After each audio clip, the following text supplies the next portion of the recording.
শ্রী শ্রী বারাসাত যোগাশ্রমের গুরুদেব সংঘাচার্য শ্রীমৎ স্বামী সুসিদ্ধানন্দ সরস্বতীজির চরণ কমলে জানাই আমার আন্তরিক প্রণাম।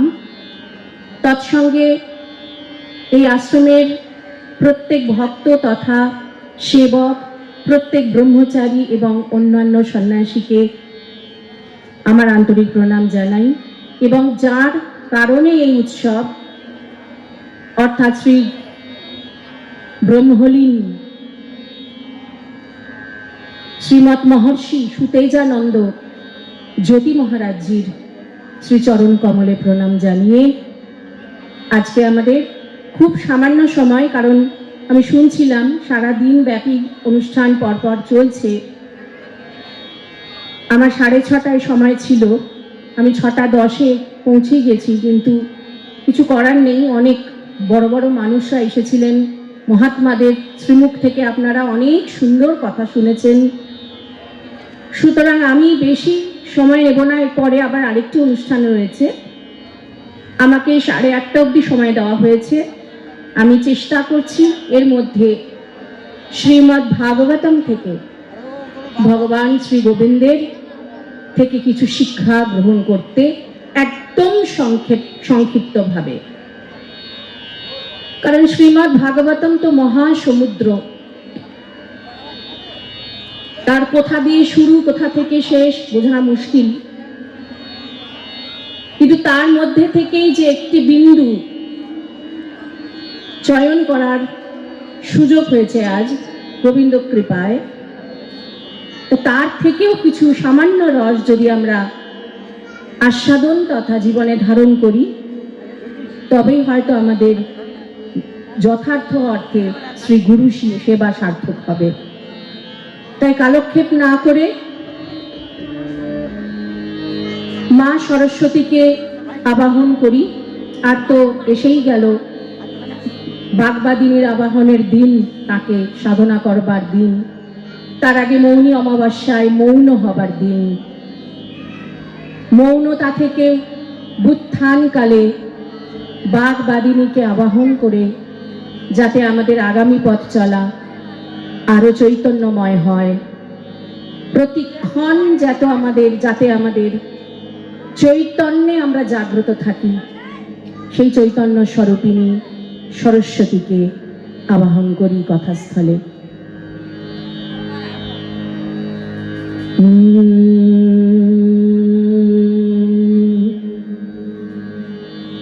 या कुन्देन्दु तुषारहार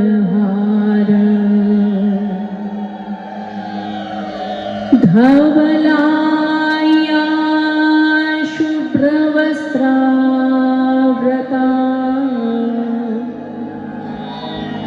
या वीणावरदण्डमण्डितकरा या श्वेत पद्मासना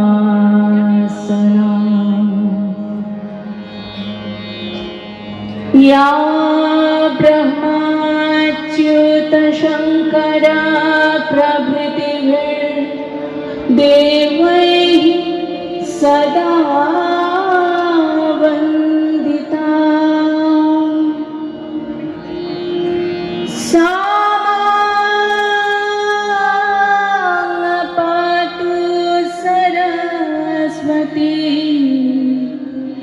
भगवती निःशेष जाड्यापः।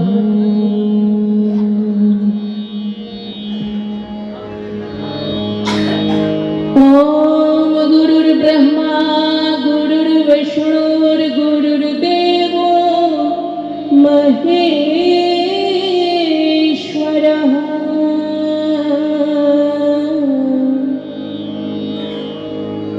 गुरुरेव परब्रह्म तस्मै श्री गुरवे नमः।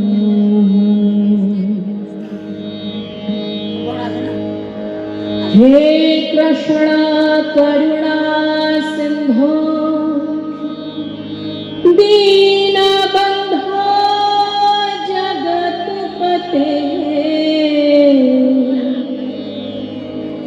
गोपेश गोपिकान्त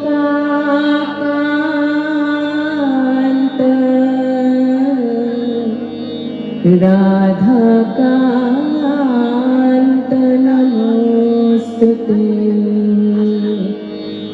हरि ओम तत्सत्। ओम शांति शांति शांति। ओम वाङ्मे मनसि प्रतिष्ठिता, मनो मे वाचि प्रतिष्ठितम्। आविराविर्म एधि वेदस्य मणिस्थः श्रुतं मे मा प्रहासीरनेन धीतिना होरात्रान् सन्दधामि।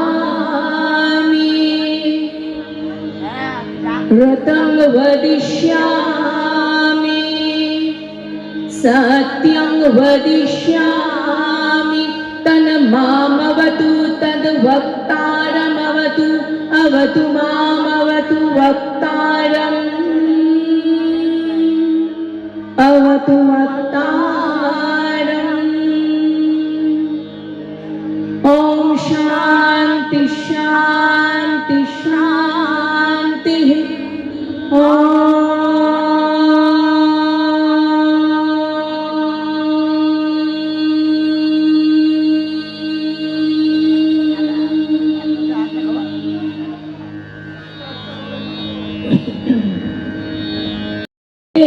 वरदे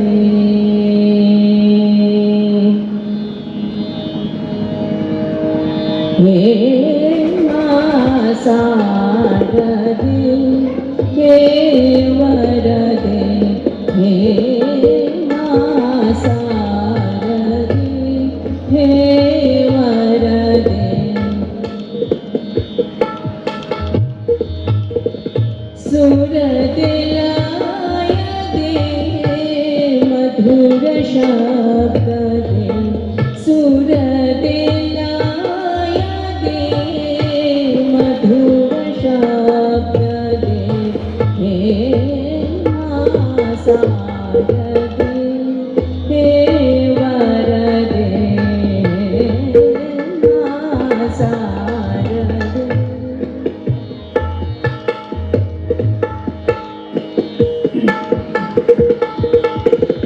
मैं पतित सेवका चरण मैं पतित सेवका चरण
सतजिह्वायां वीणा पुस्तक धारिणी मुरारी वल्लभा देवी सर्वशुक्ला सरस्वती। মা সরস্বতীকে কোন কোন পুরাণে আমরা দেখি মুরারি বল্লভা বলা হয়েছে, অর্থাৎ শ্রী গোবিন্দের শক্তি, তার বল্লভা, তার প্রিয়া। অন্যান্য কিছু পুরাণে পাই যেখানে বলা হচ্ছে ভগবান শ্রী গোবিন্দের জিহ্বা থেকে অগ্নি প্রকাশিতা হলেন, সে অগ্নি হচ্ছেন বাক, বাক অগ্নি, বাক দেবী। আসলে এই ঘটনাগুলি যদি আমরা শুধু কাহিনীর মতন করে না দেখি, কাহিনী করে দেখলেই একটা অশান্তি তৈরি হয়। কেউ বলবেন না আমি তো এরকম পড়িনি, আপনি ভুল বলছেন। কেউ বলবেন আমি তো পড়িনি, আপনি কোথা থেকে পেলেন। এগুলো হয়, এই সমস্যাগুলো আসে। যদি আমরা স্থূল বিষয়টাকে শুধু শাস্ত্রের কথনকে দেখি, শাস্ত্রে 3 রকম ভাষার ব্যবহার হয়। একটি লৌকিক ভাষা, এই যে লৌকিক কথা আমরা নিজেরা কথাবার্তা বলছি বৈখরিক শব্দ দিয়ে। আরেকটি হচ্ছে সাহিত্যের ভাষা, যে সাহিত্য দিয়ে একটি শাস্ত্রকে মুড়ে রাখা হয়েছে, অপূর্ব সুন্দর শ্লোক, অপূর্ব সুন্দর শব্দচয়ন, ছন্দ, গীত সবকিছু থাকে শাস্ত্রে। আর তার গভীরে থাকে সমাধি ভাষা। এই সমাধি ভাষাটায় যতক্ষণ না কেউ প্রবেশ করতে পারছেন, ওই ওপরে ওপরে যা লেখা আছে আর তার অনুবাদ আক্ষরিক পড়ে নিলাম আর দ্বন্দ্ব লেগে গেল। আপনি কোথায় পেয়েছেন, এ কথা কোথায় আছে, কোন শাস্ত্রে পড়েছেন, এগুলো ভীষণ হয়ে থাকে। আর যত বেশি পাণ্ডিত্য থাকে তত বেশি পাণ্ডিত্যের অহংকার। গুরুর যখন পূজা হয়, শ্রী গুরু নির্দিষ্ট অনেক ধরনের বীজ মন্ত্র থাকে, তার মধ্যে একটি উল্লেখযোগ্য বীজ মন্ত্র হচ্ছে ঐং বীজ। ঐং হচ্ছেন মা সরস্বতী, কারণ শ্রী গুরু স্বয়ং সরস্বতী, কারণ তার কাছে অচৈতন্য কিচ্ছু নেই, সবই চৈতন্য। কাজে শুধুমাত্র যদি আমরা কাহিনীতে আটকে থাকি খুব মুশকিল। আমাদের এই সমাধি ভাষায় প্রবেশের জন্য যে পরিমাণ মনোযোগ, যে পরিমাণ একাগ্রতা, যে পরিমাণ চরিত্র শুদ্ধি, যে পরিমাণ মানসিক পবিত্রতা, যে পরিমাণ জীবনশৈলীতে আমাদের আচরণে সততা প্রয়োজন, যে নিষ্ঠার প্রয়োজন, সেটি প্রার্থনা করছি আজকে শ্রী গুরু চরণে বসে। কৃষ্ণাং বন্দে জগদ্গুরুম, সে ভগবান শ্রীকৃষ্ণ স্বয়ং এই মুহূর্তে আমাদের শ্রী গুরু রূপে, তিনি জগতের গুরু। যে সেইটুকু শিক্ষা তার থেকে আমরা প্রাপ্ত হতে পারি চেষ্টা রাখব। তাই বাক হচ্ছেন অগ্নি, বাক শক্তি।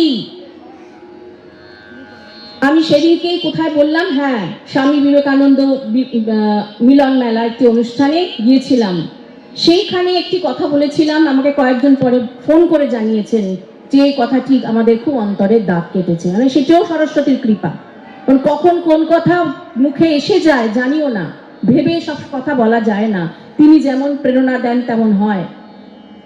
সেদিন বলেছিলাম, মানে আমি বলিনি, বলানো হয়েছিল যে শক্তির সঙ্গে যদি চৈতন্য না থাকে তাহলে সেই শক্তি কিন্তু কি করতে পারে, অনাথ সৃষ্টি করতে পারে। আমাদের প্রত্যেকের মধ্যে শক্তি আছে, আমাদের দেহের শক্তি, আমাদের মনের শক্তি, আমাদের দৃষ্টির শক্তি, শ্রবণের শক্তি, নাসার ছিদ্রের শক্তি, তাই আমরা শ্বাস প্রশ্বাস গ্রহণ করছি। আমাদের যে ফুসফুসের শক্তি, শ্বাস আমরা টানতে পারছি। আমাদের খাদ্য পরিপাচন তন্ত্রের সেই শক্তি, আবার আমাদের রক্ত প্রবাহ চলছে, হৃদস্পন্দন হচ্ছে, মস্তিষ্কের স্নায়ুগুলি সারাক্ষণ উদ্দীপিত থাকছে, নিউরনগুলো কাজ করছে, সেখানে সারাক্ষণ ধরে ইলেকট্রিক্যাল সিগন্যাল চলাচল করছে, শক্তির খেলা চলছে অহরহ। আমরা খাবার খাচ্ছি কেন, শক্তিকে শরীরের মধ্যে আরো বাড়াবার জন্য। যখন উনুনের আঁচ কমে যায়, সেখানে যেরকম আমরা কি করি, সেই উনুনের আঁচকে বাড়াবার জন্য, এখন যদি উনুন সেরকম কোথাও জ্বলতে দেখি না, সেই ব্যবস্থা উঠে গেছে, তবুও প্রত্যন্ত অনেক জায়গায় এখনো উনুনের ব্যবহার, আমি যখন খুব গ্রামগঞ্জে গেলে দেখতে পেয়েছি এখনো সেখানে ব্যবহার হয়। তাহলে সেখানে বারে বারে অগ্নিকে বাড়ানোর চেষ্টা হয়, আবার রান্না শেষ হয়ে এলে আবার অগ্নিকে কমিয়ে নেওয়া হয়। তাহলে যে আঁচ বাড়াবার জন্য, আমাদের শরীরের সেই তেজটা বাড়াবার জন্য আমাদের খাদ্য গ্রহণ করতে হচ্ছে। যোগীরা খাদ্য ধীরে ধীরে খাওয়া কমিয়ে দেন, প্রয়োজন পড়ে না, বরঞ্চ খাদ্য বেশি গ্রহণ করলে সমস্যা হয়। যে আসার পর থেকে মহারাজ এত ব্যবস্থা করে রাখেন, সেবা, আমরা সব মাথায় হাত, এত সেবা এই আসার পর থেকে, যে খেলে তো আর গলা দিয়ে আওয়াজ বেরোবে না, কারণ সব শক্তি তখন খাদ্য পরিপাক করতে লেগে যাবে, তখন বুদ্ধিও কাজ করবে না, বাকও কাজ করবে না, শ্রবণও কাজ করবে না। কাজে যখন যত মানুষ সাধনায় অগ্রসর হন গুরু কৃপায়, তার খাদ্য কমে যায়, তিনি বেশি খান না, প্রয়োজনও পড়ে না, কারণ সাধনার মাধ্যমে যে ঊর্জা আসে তাতেই তার জীবন নির্বাহ সুন্দরভাবে হয়ে যায়, দরকার পড়ে না সেরকম খাদ্য গ্রহণের। মোট কথা আমাদের শক্তি চাই, শক্তি ছাড়া নড়তে পারবো না, কিন্তু সে শক্তিতে যদি চেতনা না থাকে, চৈতন্য না থাকে, তাহলে তাই দিয়ে কি হয়? অনার সৃষ্টি। সেই শক্তি যখন চেতনা হারা হয়, তখনই এক মানুষকে অনায়াসে হত্যা করতে পারে, অনায়াসে নির্বিচারে প্রকৃতি ধ্বংস করতে পারে, অনায়াসে নির্বিচারে যত অবলা প্রাণী আছে তাদেরকে অত্যাচার করতে পারে। তাদের বাক্যে কোনো সংযম নেই, দৃষ্টিতে সংযম নেই, শ্রবণে সংযম নেই, আচারে ব্যবহারে কোথাও সংযম নেই। কেন? চৈতন্যের অভাব। এই শক্তি থাকলেই হলো না, চৈতন্য দিয়ে শক্তিকে পরিচালনা করার শক্তি চাই, সেটিও একটি শক্তি। আর সেই শক্তি কে প্রদান করেন? শ্রী গুরু আমাদের প্রদান করেন। তাই আমরা এত কথা শুরুতে বললাম। এবার ভগবান গোবিন্দের কাছে যে শিক্ষা নিতে চাই আজকে, সেটি উদ্ধবজি যখন যদুবংশীয় একজনকে সবাইকে যে যা চেয়েছে দিয়েছি, তুমি কি চাও বলো? বলে যদি দিতেই হয় আপনি আমাকে, আমার মনের কিছু সংশয় আছে, সে জিজ্ঞাসা নিরসন করে দিন, আপনার অমূল্য বাণী চাই, ওই সরস্বতীকেই প্রয়োজন। তখন উদ্ধবজি অনেক কিছু জিজ্ঞাসা করেছেন, পরপর অনেক বড়। তার মধ্যে একটি জায়গায় এসে উদ্ধবজির মনে জিজ্ঞাসা যে এই যে আমরা স্বরূপত ব্রহ্ম, স্বরূপত আত্মা, আমাদের জন্ম নেই, মৃত্যু নেই বলছি বটে, কিন্তু বোধে আসে না। আমরা যখন জাগতিক ক্ষেত্রে হোঁচট খাই, দুঃখ দারিদ্রে পড়ি, সংকটে পড়ি, তখন দ্বিধাগ্রস্ত হই, ভয় পেয়ে যাই, ঈশ্বর বা গুরুতে আস্থা নষ্ট হয়ে যায়, তখন মন বিচলিত হয়, তখন আর সারেন্ডার, শরণাগতি আর কারোর মনে থাকে না। যখন ভালো আছি, খুব ভালো, একটু নড়াচড়া হলেই কে জানে ভগবান আছেন কিনা, কে জানে গুরু সত্যি আদৌ আমাকে বিপদ থেকে ত্রাণ করবেন কিনা, সবার মন কিন্তু চঞ্চল হয়ে যায়, সংশয়ে ক্লিষ্ট হয়ে যায়। আবার তার পাশাপাশি যদি কেউ অনর্গল, কেউ কাউকে অপমান করে, সে অপমানের কথা, সে অপমান সহ্য করা খুব কঠিন। সম্মান তো খুব আনন্দ করে নেওয়া যায়, কিন্তু অপমান সহ্য করা কঠিন।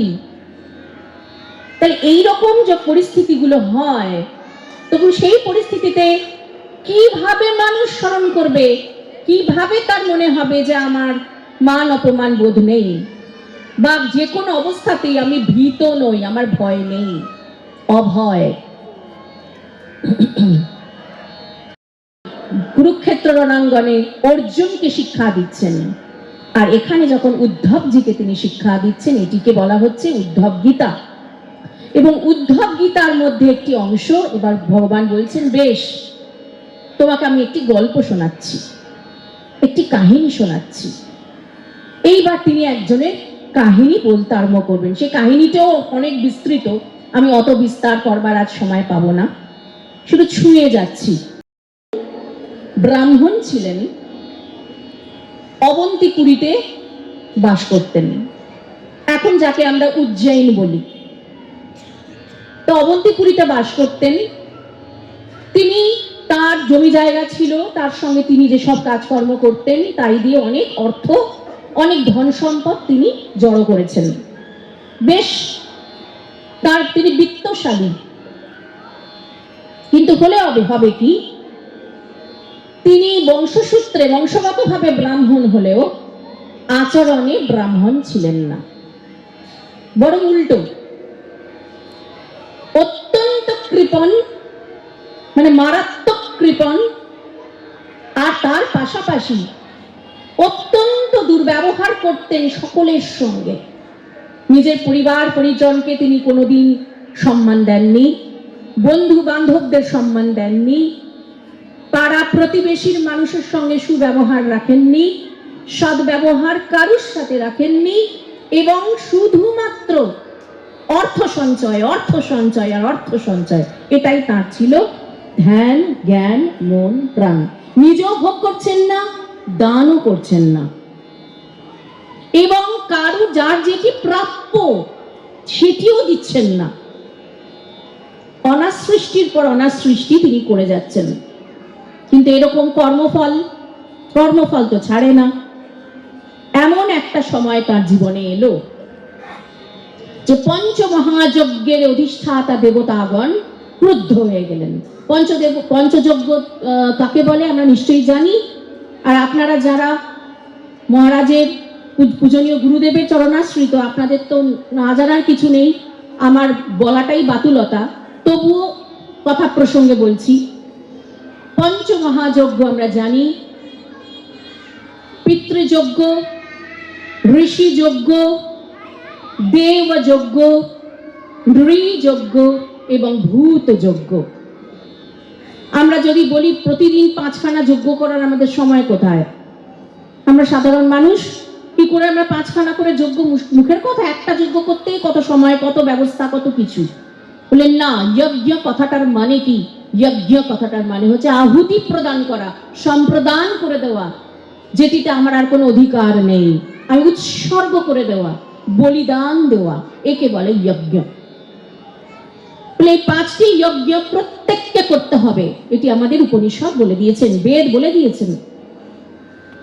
তার মধ্যে প্রথম পিতৃযজ্ঞ, আমার পিতা মাতা, আমার যারা গুরুজন, তাদের সেবা করা, তারা যারা শরীরে নেই তাদের জন্য প্রত্যেক দিন প্রার্থনা করা, এবং যারা পিতৃ মাতৃস্থানীয় সমাজে রয়েছেন তাদের যদি সেবার সুযোগ হয় অবশ্যই সেই সুযোগ হাতছাড়া না করা।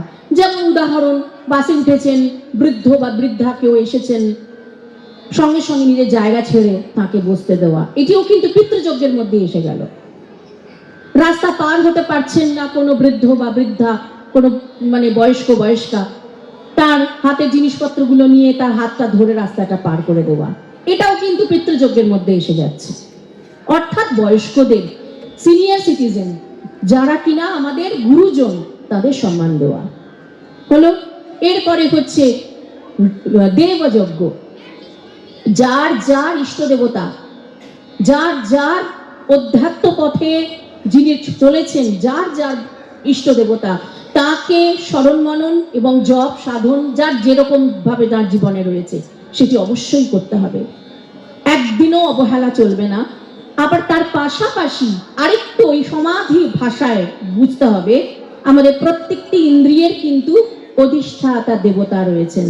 ওং ভদ্রং কর্ণেভি শৃণুয়ামদেব ভদ্রং পশ্যমাক্ষভীর্যজত্রাঃ স্থিরৈরঙ্গস্তুষ্টুবাংসস্তনূভির্ব্যশমদেবহিতর্যদায়ুঃ। আমরা বেদ মন্ত্রে স্বস্তি বাচন করে থাকি যে প্রত্যেকটি ইন্দ্রিয় যেন সুভদ্র পথে চলে, এটি হচ্ছে আসল দেবযজ্ঞ। অর্থাৎ আমি তো বসে জপটা করে নিলাম, জপ করে উঠেই মিথ্যা কথা বললাম, আমার জপ শেষ। আর এদিকে জপ করলাম, গুরুদেব বলে দিয়েছেন জপ করতে, আমি নিয়ম রক্ষা করে দিয়েছি, উঠেই মিথ্যা কথা বলছি। আমার জীবে সরস্বতী আছেন, সেটা যেন ভুলে না যাই। আমি একটা মিথ্যা বলছি, আমার সরস্বতী কষ্ট পাচ্ছেন। সামে বসতু জিহ্বায়াম। তাহলে এইভাবে প্রতিটা ইন্দ্রিয়কে সংযত পথে, দেব পথে, চৈতন্য পথে চালিত করা প্রকৃত দেবযজ্ঞ। এরপর ঋষিযজ্ঞ। ঋষিযজ্ঞ কিভাবে করব? শাস্ত্র অধ্যয়ন করতে হবে, স্বাধ্যায় করতে হবে, কিছু না কিছু সামান্যতম, সময় নেই এক লাইন তো পড়তে পারি, কোন মহাপুরুষের জীবনী পড়তে পারি, অন্তত পক্ষে গীতার একটা শ্লোক পড়তে পারি, সময় করে নিতে হবে। এত বাজে কাজের সময় আছে, মোবাইল দেখার সময় আছে, সারাদিন রিল চালাবার সময় আছে, হোয়াটসঅ্যাপ চালাবার। ঋষিদেরকে কৃতজ্ঞতা জানানো। তারপরে নৃযজ্ঞ, যখন তখন বাড়িতে অতিথি এসে পড়তে পারেন, তাই সব সময় অতিথি নারায়ণের জন্য সেবা প্রস্তুত রাখা। যখন তখন আসবেন, অতিথি তিনি তিথি মেনে আসবেন না, তিথি মেনেও যাবেন না, কাজে যখন খুশি তিনি আসতে পারেন, তার জন্য সেবার ব্যবস্থা রাখা। আর পারলে অন্তত পক্ষে মাঝে মধ্যে, কত অভাবী মানুষ রয়েছেন চারিদিকে, ভালো করে আহারও পান না, সেরকম কাউকে শ্রীমা সারদা বলতেন বেশি দরকার নেই, অন্তত পক্ষে একজন মানুষকেও যদি পেট ভরে খাওয়াতে পারো, সেবা করতে পারো, সেটাই অনেক। একজন, হাজার হাজার মানুষকে আমি সেবা দিচ্ছি, সামর্থ্য হবে না, অন্তত একজন সেটা তো পারো, কিন্তু সেটাই জানতে হবে স্বয়ং নারায়ণকে সেবা করা হচ্ছে, ওই মানুষটার সেবা নয়, নারায়ণের সেবা হচ্ছে, এই ভেবে। আর অবশেষে হচ্ছে ভূত যজ্ঞ। যত প্রাণী আছে, গাছ আছে, গাছে জল দেওয়া, সার দেওয়া, এবং যত প্রাণী আছে, পশু আছে, পাখি আছে, তাদেরকে একটু একটু খাবার দেওয়া, এইগুলি হচ্ছে আমাদের পঞ্চযজ্ঞ। তাহলে এই ব্রাহ্মণ এগুলো কিচ্ছু করেননি, কিচ্ছু না। এবার এই পঞ্চমহাযজ্ঞের অধিষ্ঠাতারা প্রচন্ড ক্রুদ্ধ হয়ে গেলেন, এবার তাদের কোপে, তাদের রোষে পড়লেন। এবার তার পতনের সময় এসে গেল। একে একে সম্পত্তি হানি হচ্ছে, নষ্ট হচ্ছে, তার শরীর স্বাস্থ্য ভাঙছে, কিছু সম্পত্তি চলে গেল আগুন লেগে নষ্ট হয়ে গেল, কিছু চোরে ডাকাতে নিয়ে গেল, কিছু আত্মীয় স্বজনরাই কেড়ে কুড়ে নিয়ে চলে গেল। এই করতে করতে প্রায় শেষ, অবশিষ্ট ছিল সেটিও সরকার, তখন যে রাজা, সেই সময় সে রাজার লোকজন এসে কেড়ে নিয়ে চলে গেল, একদম নিঃস্ব। এবার যখন সে নিঃস্ব অবস্থায় কণ্ঠরুদ্ধ হয়ে আসছে, এখন আমার কি হবে, আর সবাই পেছন ফিরে চলে গেছে, কারণ যে মানুষটা সারা জীবন সবার সাথে দুর্ব্যবহার করেছে, ওই বিপদের সময় কে থাকবে, কেউ নেই পাশে। এবার সে কি করে, তার হঠাৎ ভেতরে এমন চৈতন্য, ওই সরস্বতীর কৃপা হয়ে গেল, কখন কার ভেতরে বাতি জ্বলে উঠবে, আগুন জ্বলে উঠবে কেউ জানে না। এবার তিনি ভাবলেন যে আমি সারা জীবন সত্যি যেটি আমার করণীয়, ব্রাহ্মণের ধর্ম, সেটি তো পালন করিনি, আজকে আমাকে তা করতে হবে। আমি বুঝতে পারছি আমার দুঃখের জন্য কেউ দায়ী নয়, কেউ না, আমার দুঃখের জন্য কে দায়ী। আসুন দুটি শ্লোক পড়ি, বেশি তো সময় নেই আজকে। আমার দুঃখের, আজকে কষ্টের, আমার এই যন্ত্রণার জন্য কে দায়ী?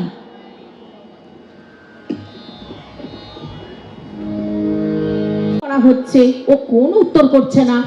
এবার তাকে ভালো করে বাঁধা হলো, বেঁধে তাকে মারা শুরু হয়ে গেল, তাকে পেটানো হচ্ছে, অকথ্য অত্যাচার করা হচ্ছে, তাকে টানতে, এমন কেরমও হয়েছে পরে যে তাকে টানতে টানতে এক একটা ঘরে নিয়ে গিয়ে বন্দি করে রাখা হয়েছে, এইভাবে অত্যাচার করা হয়েছে।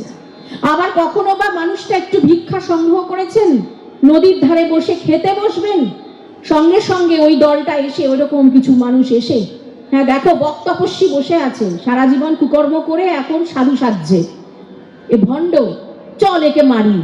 এবং শুধু তাই নয়, তার মাথাতে মূত্র ত্যাগ করে দিচ্ছে, মিষ্টিবন অর্থাৎ থুথু ফেলছে, এইভাবে ওকে অত্যাচার করা হয়েছে ওনাকে। কিন্তু সেই ব্যক্তি নীরব, যে এগুলো আমার সব নিজ পূর্ব কর্মের ফল, কোনো অভিযোগ করব না, আমি শুধু খুঁজবো সুখ দুঃখের কারণ কে। ওই কারণ খুঁজতে খুঁজতে তিনি দেখলেন সুখের কারণও মন, দুঃখের কারণও মন। কারণ মন দিয়েই আমরা কর্ম করি, মনই আমাদের দেহ অভিমান আনে, একটা আমিত্ব বোধ এনে দেয়। ঠাকুর শ্রী রামকৃষ্ণ যাকে বলেছিলেন, যেটিকে বলেছেন কাঁচা আমি, ওই কাঁচা আমিতে আসক্ত করে মন, যার ফলে আমি যে কর্ম করছি তা আমার খাতায় জমা হচ্ছে, কারণ আমি তো দেহ অভিমানে আছি। এরপরে যেটি বলেছেন, অনিহাত্মা মনসা সমীহতা হিরণময়ো মৎসখা উদ্বীচষ্টে मनः स्वलिंगं परिव्रज्य कामान जुषन् निबद्धो गुणसंगतो বলে আমার যিনি চির সখা অর্থাৎ হিরণময় পুরুষ অন্তর্যামী, তিনি সাক্ষী স্বরূপ, তিনি সব দেখছেন। তিনি তো আমাকে কখনো সুখ বা দুঃখের দিকে চালিত করেননি, কারণ এটা আত্মধর্ম নয়, চৈতন্যের ধর্ম এটা নয়। আমি অচৈতন্যভাবে শক্তির ব্যবহার করেছি, যেটি প্রথম কথা বললাম, অচৈতন্যভাবে জীবন চালিয়েছি, তাই তো আজকে আমার এই অবস্থা। এবং তিনি আরো বলছেন, এটিকে ভিক্ষু গীতি বলা হয়, ভিক্ষু গীতা বলা হয়। আবার বলছেন দান কর্ম, শুভ কর্ম, মঙ্গলানুষ্ঠান, কেন এই যে আজকে এই এত অনুষ্ঠান হচ্ছে, কেন? মনকে সংযত করার জন্য, বিক্ষিপ্ত মনকে এক জায়গায় আনার জন্য, শান্ত করার জন্য। এই জন্যই তো সৎসঙ্গের আয়োজন। বুঝলেন, যারা শুভ কর্ম করা হয় যে মনকে অন্তর্মুখী করবার জন্য। কিন্তু যদি মন অন্তর্মুখী না করে শুধু দান কর্ম আর ভালো কর্ম আর সৎসঙ্গ ইত্যাদি শুভ কর্ম করা যায়, তাতে কিছু লাভ হয় না, এটিও তিনি উল্লেখ করছেন। কারণ তিনি তো নিজের জীবনটা দিয়ে বুঝেছেন, এর থেকে বড় কি বুঝবেন। নিজেই হচ্ছেন সব থেকে বড় উদাহরণ যে আমি কি করেছি একটা সময়। তাই নিজের পূর্বকৃত দুষ্কর্ম থেকে তিনি শিক্ষা পাচ্ছেন। এটি সরস্বতীর এমন কৃপা তার উপর হয়েছে। তাই বললেন, যদি কেউ একবার আত্মস্থ হতে পারে, তখন তার কাছে তার সমাহিত চিত্তের কারণে আক্ষরিক অর্থে আনুষ্ঠানিক যে শুভ কর্মের তেমন আর প্রয়োজন থাকে না। হ্যাঁ, তবু করতে হয়। কেন না? সমাজের জন্য, মানুষের জন্য। তথাপি আচার্যগণ করে থাকেন, তাদের প্রয়োজন নেই, তবু তারা করেন। কেন করেন? জগৎকে শিক্ষা দিতে। তৎসঙ্গে কিছু সৎকর্মের দ্বারা বহু মানুষ উপকৃত হন, সেই জন্য। সেটি একটু অন্য বিষয়। কিন্তু নিজের চৈতন্য স্থিত হয়ে গেলে কেউ আর তার এই সময় প্রয়োজন পড়ে না, কারণ তার চিত্ত এবার স্থির। চিত্ত যখন স্থির হয়ে যায়, তখন আর সুখ আর দুঃখের প্রভাব তার উপর পড়ে না। সে নিজেকে আর সুখী বা দুঃখী ভাবতে পারে না। সে ভগবান অর্জুনকে যেমন গীতায় বলছেন, দুঃখেষ্বনুদ্বিগ্নমনা সুখেষু বিগতস্পৃহা वीतराग भय क्रोधाः স্থিতধীর মুনিরুচ্যতে। এই অবস্থায় এসে যায়। হেতুর্না দেবতাত্মা গ্রহ কর্ম কালাঃ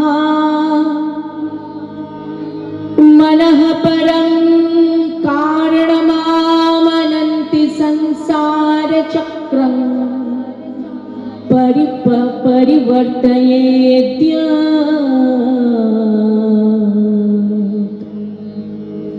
मनोगुणान्वये सृजते बलीयस्ततश्च कर्माणि विलक्षणानि शुक्लानि कृष्णान्यथ लोहितानि तेभ्यः सवर्णाः শ্রোতयो ভবন্তি। বলছেন কেউ দায়ী নয়, কেউ দায়ী নয়। আমার কোন গ্রহ, ওই যে ভাগ্যের ফের বলা হয়, গ্রহের দোষ, কোন গ্রহের জন্য আমার আজকের এই দুঃখের অভিজ্ঞতা হচ্ছে না। অনেকে বলে সময় খারাপ যাচ্ছে, কোন সময়ের জন্য আমি দুঃখ পাচ্ছি না। এই সংসার চক্র চলছে নিজের ছন্দে। এই সংসার চক্রের কারুর দ্বারাই আমি প্রভাবিত হচ্ছি না, কারুর কারণে আমি দুঃখ পাচ্ছি না। এমনকি আমার যে দেহ, সেও আমার দুঃখের কারণ নয়। তাহলে দুঃখের কারণটা কে? মনঃ পরম কারণমামনন্তি। আমার এই মনটাই হচ্ছে দুঃখের কারণ। কারণ এই মন দিয়েই আমি সুখ অনুভব করি, মন দিয়েই আমি দুঃখ অনুভব করি। কিন্তু কে অনুভব করি? আমিটাকে কে অনুভব করে? তিনি আত্মানুশীলন শুরু করলেন। আজকে এই দুর্দশা, আমার যে মাথা পাগল ছিল, আমি যে এত দুষ্কর্ম করেছি, ওটাই বা কে করলো? কে এরকম খারাপ কর্ম তৈরি করলো? এই কর্মফলের ভাগীদারটাই বা কে? আর আজকে দুঃখের মধ্যে কে পড়েছে? এই বিচার করতে বসেছেন তিনি। বললাম না, সরস্বতীর কৃপা, গুরু কৃপা হয়েছে, তাই তিনি শান্ত হয়ে গেলেন। তিনি গৃহত্যাগী হয়ে চলে গিয়েছিলেন। আর গৃহ বলে তো কিছু নেই, থাকবেনই বা কোথায়? তার দুর্দশার যা কাহিনীর বর্ণনা আছে, সে আর শ্লোকগুলো আর পাঠ করছি না, কেননা সময় নেই। এক জায়গায় তিনি গিয়ে একটু বসেছেন, তার জপের আসন নিয়ে, হাতে জপমালা, যেইটুকু তার সম্বল, তার একটি ভিক্ষা পাত্র আর একটি কমণ্ডলু। কিছু দুর্বৃত্ত এসে সব তার একটা একটা করে ছিনিয়ে নিয়ে চলে গেল। তার আসন নিয়ে গেল, জপের মালা নিয়ে চলে গেল, কমণ্ডলু, ভিক্ষা পাত্র সব নিয়ে চলে গেল। এমনকি একটু ছেঁড়া কাঁথা মতন ছিল সঙ্গে, সেটাও উঠিয়ে নিয়ে চলে গেল। এবং এত দুর্ব্যবহার, এত দুর্বচন, তাকে এত কুৎসিত বাক্য, অশ্লীল বাক্য দিয়ে তাকে বাণ বিদ্ধ করতে লাগলো সেসব মানুষরা। এখানে বলা আছে, ভগবান বলছেন যে দেখো, সাধারণ যে তীর, যে মানে বাণ, মানে ওই কি বলবো, তীর ধনুক থেকে যে বাণকে নিক্ষেপ করা হয় ধনুকের মাধ্যমে, তাতেও অত ক্ষত হয় না মানুষের বাক্য বাণে যে ক্ষত হয়। আর তাকে পুরো ঝাঁঝরা করে দেওয়া হচ্ছে। কিন্তু সে নিশ্চুপ। সে বলছে এগুলো সব আমার কর্মের জন্য, আমি কাকে অভিযোগ করব? সে একটুও কিন্তু তার জন্য ক্রোধ প্রকাশ করছে না, মানে করছেন না উনি। ওনার কোনো ক্রোধ আসছে না। এখান থেকে আমাদের খুব গুরুত্বপূর্ণ একটা শিক্ষা নেওয়ার আছে, যে আমরা যখন জীবনে বিপদে পড়ি, সংকটে পড়ি, কারুর দ্বারা অপমানিত হই, সবার আগে কিছু না হোক আমরা ক্রুদ্ধ হয়ে যাই। কিন্তু ওই সময় আমাদের শান্ত হতে হবে। ভগবান শেখাচ্ছেন, তুমি তোমার জন্য যেটা প্রাপ্য তুমি সেটাই পাচ্ছ। তুমি এখন ভুলে গেছো কোন জন্মে কাকে অপমান করে এসেছিলে, সেই লোকটি এসে আবার তোমাকে এখন অপমান করছে, আলাদা চেহারায়, আলাদা রূপে, আলাদা ভাবে। তুমি সম্মান পাচ্ছ, সেটাও তোমারই কর্মের জন্য। অপমান পাচ্ছ, সেটিও তোমারই কর্মের জন্য। আজকে আরামে আছো, ঐশ্বর্যে আছো, সেটিও তোমার কর্মেরই ফল। আজকে তুমি অনাহারে আছো, সেটিও তোমারই কর্মের ফল। কাউকে দোষ দিও না, ওতে আরো কি হয়, কর্মফল বাড়ে।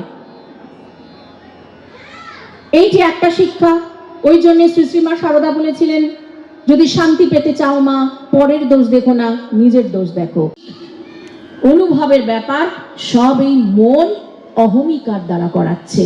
বস্তুত আমার কোনো সম্মানও নেই, আমার অপমানও নেই, আমার সুখও নেই, আমার দুঃখও নেই, আমার জন্মও নেই, আমার মৃত্যুও নেই, আমার রোগও নেই, আমার শোকও নেই, আমার তাপও নেই, আমার পশ্চাতাপও নেই, কিছুই নেই।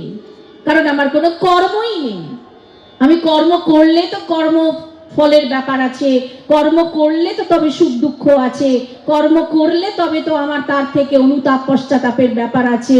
কিন্তু যখন কোনো কিছুই আমার নেই, সেই জন্য আমি কোনো কিছুতে লিপ্ত নই। তাহলে আমাদের মনে অনেক সময় প্রশ্ন আসে, এরকম অবস্থা হলে লোকজন কাজ করবে কি করে? ও চিন্তা করবার দরকার নেই, প্রকৃতি তার কাজ করিয়ে নেবেন। যার জন্য যেইটুকু বরাদ্দ কর্ম আছে প্রারব্ধে, প্রকৃতি ঠিক করিয়ে নেবেন।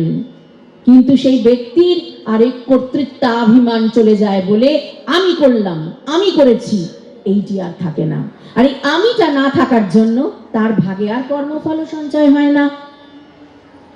তাই এত সুন্দর এই আখ্যায়িকা, এত অপূর্ব এই ভিক্ষু গীতি, সে কি বলবো, এটা পুরো তো আর করতে পারছি না। একদম শেষে তিনি ভিক্ষু গীতি শেষে, একদম শেষে যখন চলে এসছেন, তখন তিনি কি বলছেন? কালস্তু হেতুঃ সুখ দুঃখয়োশ্চিৎ কিমাত্মনস্তত্র তদাত্মকোসা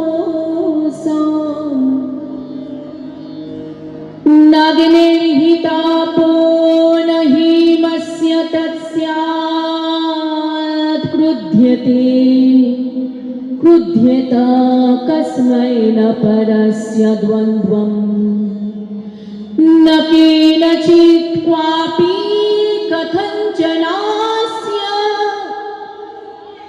দ্বন্দ্বোপরাগः परतः परस्य यथाहमः संस्कृतेरुपीडः स्यादिवं प्रबुद्धो न विभेति भूतैः एतां स आस्थाय परात्मनिष्ठामध्यासितं पूर्वतमैर्महर्षिभिः अहं तरिष्यामि दुरन्तपारं नमो মুকুন্দাঘৃণীষেবৈব। একদম শেষে তাই বললেন, বরফ যেমন বরফকে আর ভেজাতে পারে না, ঠান্ডা করতে পারে না, আগুন যেমন আগুনকে পোড়াতে পারে না। আগুন দিয়ে কি আগুন পোড়ানো যায়? যায় না। বরফ দিয়ে কি বরফকে ঠান্ডা করা যায়? যায় না। ঠিক সেই রকম ভাবে আত্মা কেমন করে আমাকে ঠান্ডা করবে আর কেমন করে আমাকে গরম করবে, কারণ আমি তো নিজেই আত্মস্বরূপ। এই বোধ তার এসে গেল, আমি দেহ নই, আমি মন নই, আমি আত্মস্বরূপ, চৈতন্য স্বরূপ। কাজে আমাকে যে আত্মা, তিনি তো নির্লিপ্ত। আর এই যে কাল, মহাকাল, তাকেই বা আমি দোষারোপ করি কি করে? এই মহাকাল তো স্বয়ং ভগবানের, পরমাত্মার লীলার জন্য, তারই কাল শক্তি, তিনিই তো তারই কাল শক্তির দ্বারা এই সৃষ্টিকে মেলে ধরেছেন। সুতরাং এই কালও তো তারই শক্তি, তারই। সুতরাং তিনি কি করে, সেই কালই বা কি করে আমাকে ওই আগুনে পোড়াবেন, আর কি করেই বা আমাকে ওই বরফ দিয়ে ঠান্ডা করার মতন শীতল করবেন? আমি কোনো কিছুতেই প্রভাবিত নই। তাই বললেন দ্বন্দ্বোপরাগঃ পরতঃ পরস্য। দ্বন্দ্ব, অপোজিট, ডুয়ালিটি, বিরুদ্ধ দ্বৈত, ভালো মন্দ, সাদা কালো, দিন রাত, জন্ম মৃত্যু, এই যে দুই, এই দুইয়ের পারে আমি, আমাকে কেউ ছুঁতে পারে না। তাই এখন শেষ সময় আমার কি করণীয়? বলে আমার বললেন স্যাদেক দেবং প্রবুদ্ধ ন বিভেতি ভূতৈ। তাই আমার ভয় চলে গেছে। আমি যেদিকেই তাকাই আর কাউকে শত্রুও দেখি না, কাউকে মিত্রও দেখি না, আমি আমাকে দেখছি এত রূপে। কাজে আমার ভয় চলে গেছে। আমি কাকে ভয় পাবো? আমার ভয় নেই। তাহলে এই অবস্থাটি হচ্ছে একমাত্র ভগবান শ্রীকৃষ্ণ উদ্ধবকে, উদ্ধব গীতায় বলছেন। ভগবান শ্রীকৃষ্ণ অর্জুনকে একরকম ভাবে বলেছেন, আবার উদ্ধবকেও একই কথা বলছেন। যেমন স্থিতপ্রজ্ঞ হওয়ার উপদেশ দিয়েছিলেন, শ্রীমদ্ ভগবদ গীতার 2য় অধ্যায় পুরোটাই স্থিতপ্রজ্ঞ হওয়ার উপদেশ দিয়েছেন। তাছাড়া গোটা তো দিচ্ছেন। আবার উদ্ধবকেও সেই যাবার কালে, তিনি চলে যাবেন তার আগে, তিনি এই শিক্ষাই দিয়ে যাচ্ছেন, যাতে আমরা এই শিক্ষায় শিক্ষিত হতে পারি। কারণ এইগুলি থেকে গেল তো আমাদের জন্য, যাতে আমরা সেই শিক্ষা নিতে পারি। এবং এবার তিনি বললেন এতাং আস্থায় পরমাত্মন অধ্যাসিতাং পূর্বতমৈর মহর্ষিভি। আমার পূর্ব আচার্যগণ, পূর্ব ঋষিগণ যা করেছেন, এবার আমি চুপচাপ বসে তাই করব। কি করব? পরমাত্মার ধ্যান করব। আমার পরমাত্মা কে? না মুকুন্দ, অর্থাৎ শ্রী হরি গোবিন্দ। আমি তার ধ্যান করতে করতে এই দুস্তর সাগর পেরিয়ে যাব। তরিষ্যামি অহং তরিষ্যামি দুরন্ত পারং তমো, এই অন্ধকার পেরিয়ে আমি চলে যাব। এই হচ্ছে কথা, অন্ধকার পেরিয়ে চলে যাওয়া। ওই বিখ্যাত মন্ত্র, শৃণুবন্তু বিশ্বে অমৃতস্য পুত্রাঃ আয়ে ধামানি দিব্যানি তস্তু वेदाहमेतं पुरुषं महान्तं आदित्यवर्णं तमसः परस्तात् तमेव विदित्वा अतिमृत्युमेति नान्यः पन्था विद्यते नान्यः पन्था विद्यते अयनाय, नान्यः पन्था विद्यते अयनाय। ঋষি বলছেন, তাকে জেনে আমি অন্ধকারের পাড়ে চলে গেছি। সেই মহান পুরুষকে আমি জেনেছি। ওগো ওঠো, জাগো, শোনো শোনো, তোমরা সেই অমৃতের সন্তানগণ, কি বৃথা তোমরা কালক্ষেপ করছো? কেন তোমরা দুঃখে জর্জরিত? কিসের তোমাদের ভয়? কিসের তোমাদের হতাশা? কিসের তোমাদের কুণ্ঠা? কিসের তোমাদের জড়তা? কিসের তোমাদের এত দুশ্চিন্তা? সব ঝেড়ে ফেলো। তাকে জানো, যিনি তোমার পিতা, তাকে জানো, এবং তাকে জানা ছাড়া আর অন্য উপায় নেই, উপায়ান্তর আর নেই। তবেই তুমি সব দুঃখের পার হতে পারো। তাই কবিগুরুর সেই গানটি বলি, আজকে সেই ব্রাহ্মণের যে মনের অবস্থা, এই করেছো ভালো নিঠুর হে। তাই তিনি কৃতজ্ঞ যে ভাগ্যিস আজকে এত জ্বালা যন্ত্রণা পেলাম। এই জ্বালা যন্ত্রণা আমাকে বৈরাগ্যের চূড়ান্তে পৌঁছে দিল। যখন রিক্ত হওয়া যায়, অভিমান অহংকারকে যখন একদম গুড়িয়ে দেওয়া হয়, তখনই তো বোধ জাগে। ভগিনী নিবেদিতা বলেছিলেন ওই জন্য, ক্ষুদ্র সত্তার অবলুপ্তি না হলে বৃহৎ সত্তার স্ফুরণ সম্ভব নয়। ওই ছোট আমি, কাঁচা আমি ভেঙে না গেলে আসল আমি, প্রকৃত আমি প্রকাশ হয় না। তাই সেই জন্যেই ভগবান গোবিন্দের কৃপা, এবং গোবিন্দ বলছেন এবার শেষে, শ্রী গোবিন্দের সেই উপদেশ যে উদ্ধব, তোমাকে তো সমস্ত কাহিনীটা শোনালাম, এবার তুমি তো বলছো তুমি কিভাবে থাকবে, কি করবে, বা সব কিছু তুমি যা মনে জিজ্ঞাসা রেখেছিলে, আমি তোমাকে শুধু বলি, এই যে ব্রাহ্মণের কাহিনী শুনলে, সে সব জেনে নিয়ে, সব বুঝে নিয়ে, পরিব্রাজন করে নিয়ে সে এক জায়গায় বসলো আমাকে ধ্যান করবার জন্য। ঠিক সেই রকম ভাবে তুমিও করো। এই তোমাকে যে মুনির গাথা শোনালাম, এক কৃপণ ব্রাহ্মণ হয়ে গেলেন মুনি যখন তার বোধ এলো। তাই একদম শেষে দুটি মন্ত্র বলি, ভগবানের বাণী তো। শ্রী ভগবান উবাচ সুখ দুঃখ প্রদো নান্যঃ পুরুষস্যাত্ম বিভ্রমঃ মিত্রদাসীনরিপবঃ সংসারস্তমসঃ ক্রতঃ তস্মাৎ सर्वात्मना तात निग्रहाण मनोधिया मय्या वेशितया युक्त एतवान्योग संग्रह। বললেন, হে তাতো, আমরা তাতো কাকে বলি? বাবাকে। সংস্কৃতে তাতো মানে বাবা, পিতা।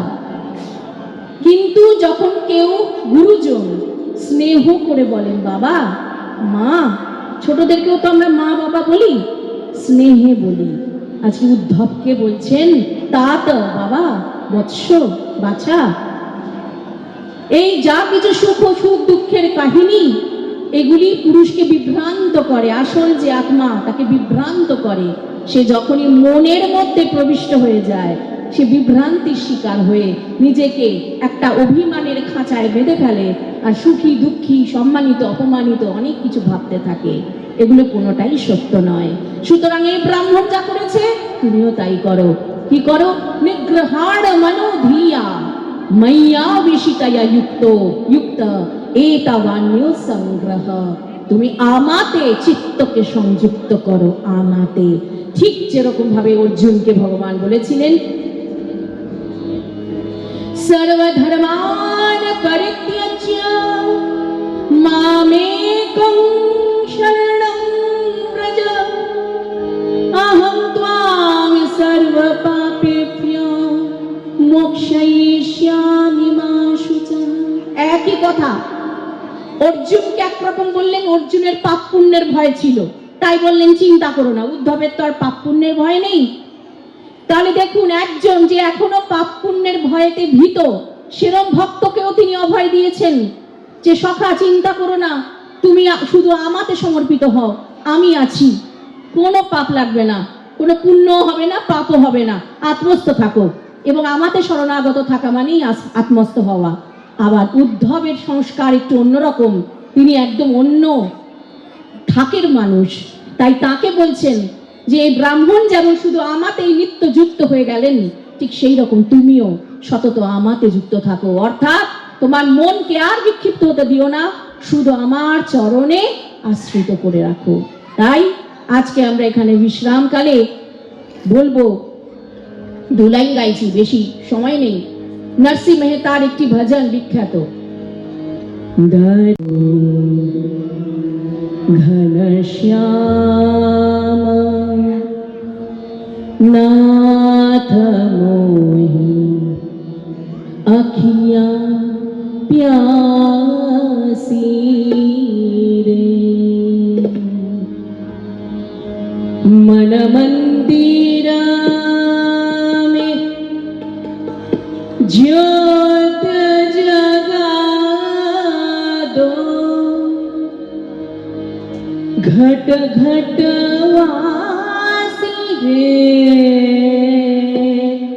नाथ मोरी अखियाँ प्यासी रे, दर्शन दो घन श्याम नाथ मोरी अखियाँ प्यासी रे, मन मंदिर की ज्योत जगा दो, घट घट वासी के नाथ मोरी अखियाँ प्यासी रे।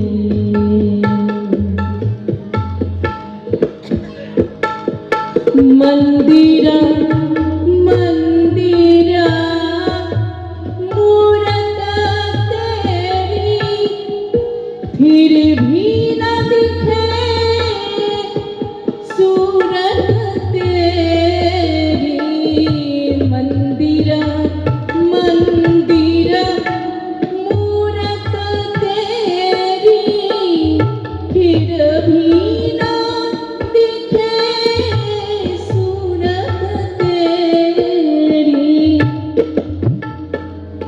जोग बिते ना आई मिलन की, जोग बिते ना आई मिलन की, पूरण मासी रे नाथ मोरी अखियाँ प्यासी।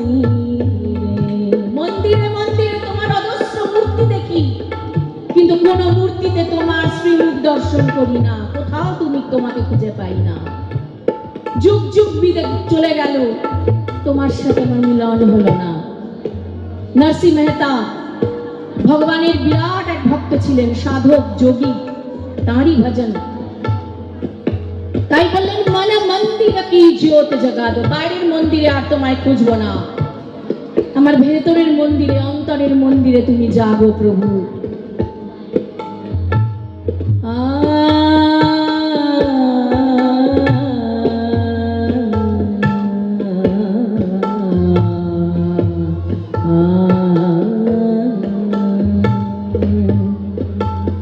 द्वार दया का जब तो खोले, पंचम स्वर में गूंगा बोले। द्वार दया का जब तो खोले, पंचम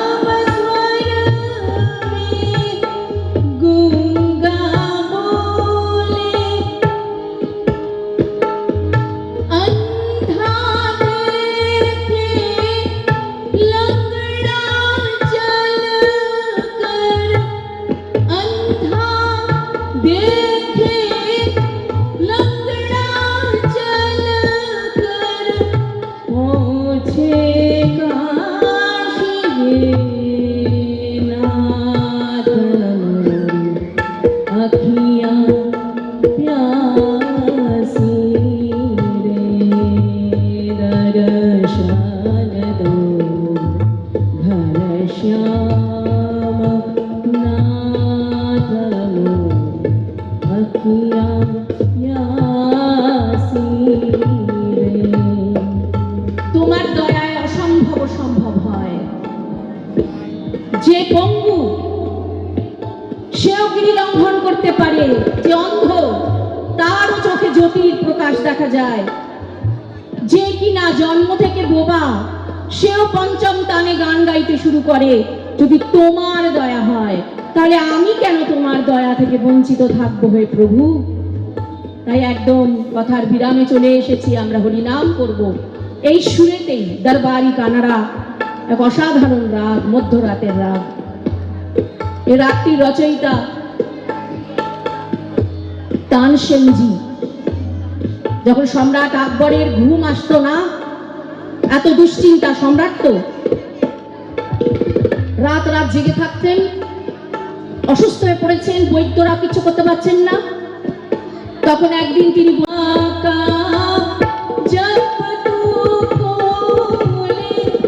এই যে পংক্তিটা গাইছি বা গাইলাম একটু আগে, মনে পড়ছে শিকাগো ধর্ম মহাসভায় সে 1893 সালে স্বামী বিবেকানন্দ অনাহুত রবাহুতের মতন হিন্দু ধর্মের প্রতিনিধিত্ব করে, তাকে কেউ হিন্দু ধর্মকে আবাহন করা হয়নি, আমরা জানি সেসব কাহিনী। তিনি যখন পৌঁছেছেন, তিনি সবার আগে যে মন্ত্রটি উচ্চারণ করেছিলেন, মূকং করোতি বাচালং পঙ্গুম লঙ্ঘয়তে গিরিম यत्कृपातमहं वन्दे परमानन्दमाधवम्। মুখ আমি আজকে বোবার মতো এসে দাঁড়িয়েছি, বাচাল করতে হলে তুমি করো হে গুরু, হে গোবিন্দ। তাই আজকে এখানে বিশ্রাম দিচ্ছি, পুরো গানটার গাওয়ার সময় নেই। मन मंदिर में ज्योत जगा दो, घट घट वासी हे नाथ मोरे अखियां प्यासी रे। दर्शन दो घन श्याम अखियां प्यासी। हरे कृष्ण कृष्ण कृष्ण हरे हरे, हरे राम राम राम हरे हरे। हरे कृष्ण कृष्ण कृष्ण हरे हरे,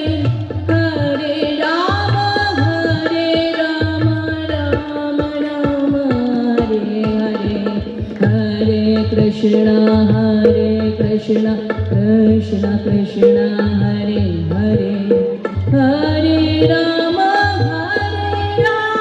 राम राम हरे हरे ओम सर्वे भवन्तु सुखिनः সবাই ভালো থাকুন सर्वे सन्तु निरामयाः সবার রোগারোগ্য হোক কেউ যেন রোগে আক্রান্ত না হন सर्वे सर्वे भद्राणि पश्यन्तु সবাই ভালো সুমঙ্গল দর্শন হোক কারো দৃষ্টিতে যেন কোনো দুঃখের ঘটনা না আসে কারো জীবনে যাতে দুঃখের ঘটনা আসে মা কষ্টিত দুঃখ ভাগ ভবেত ঋষির প্রার্থনাই সবার জন্য করে গেলাম যেতে যেতে ওম পূর্ণমদঃ পূর্ণমিদং পূর্ণাৎ পূর্ণমুদচ্যতে पूर्णस्य पूर्णमादाय पूर्णमेवावशिष्यते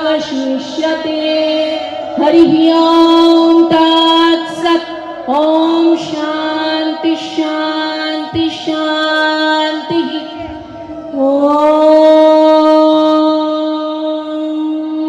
আসুন দেখি দুবার বলুন আরো আমার সঙ্গে ওম